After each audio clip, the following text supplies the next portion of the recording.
जस्तो हिजोको संवैधानिक परिषदमा प्रधानमन्त्रीको दादागिरी नचल्नु हुँदैन शब्दै छ।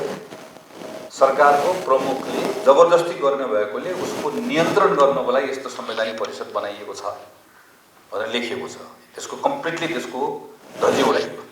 अहिले सत्तामा बसिराख्नु भएको साथीहरूले यो विषयको सन्दर्भमा मेरो अरू कुरामा छैन, सबैभन्दा ठुलो कुरा चाहिँ केमा हो भने अगाडि पनि भयो, तर यो जुन अघि भन्नुभयो नि, यो जुन क्रूरता छ नि, जुन बर्बरता छ र त्यस यो क्रूरता र बर्बरता पछाडि पनि जुन चाहिँ त्यो कम्फर्टेबल फिल गर्ने कुरा चाहिँ यो मैले चाहिँ यो निकट विगतमा अहिलेसम्म सामान्यतः देखेको थिइनँ।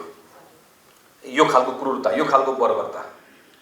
त्यसैले यो क्रूरता र यो बर्बरता स्टेट मैले चलाउँदै गर्दाखेरि मैले जति क्रूर भए पनि हुन्छ, जति बर्बर भए पनि हुन्छ भन्ने कुरा चाहिँ यो राज्य चलाउँदै गर्दा मसँग करुणा हुनुपर्छ, मैले न्याय गर्नुपर्छ, मैले विवेक पुर्याउनुपर्छ, कानुन प्रयोग गर्दै गर्दाखेरि बल पनि प्रयोग गर्नुपर्छ। तर मैले बल प्रयोग गर्दै गर्दा मेरो त्यो अन्तिम हतियार हो, मैले बल प्रयोग गर्दै गर्दा पनि नागरिकको सबै कुरा हेर्नुपर्छ भन्ने सन्दर्भमा राज्य सत्ता सञ्चालन गर्नेको सोचले पनि निर्धारण गर्छ। त्यसैले यो यसको पनि उपज हो।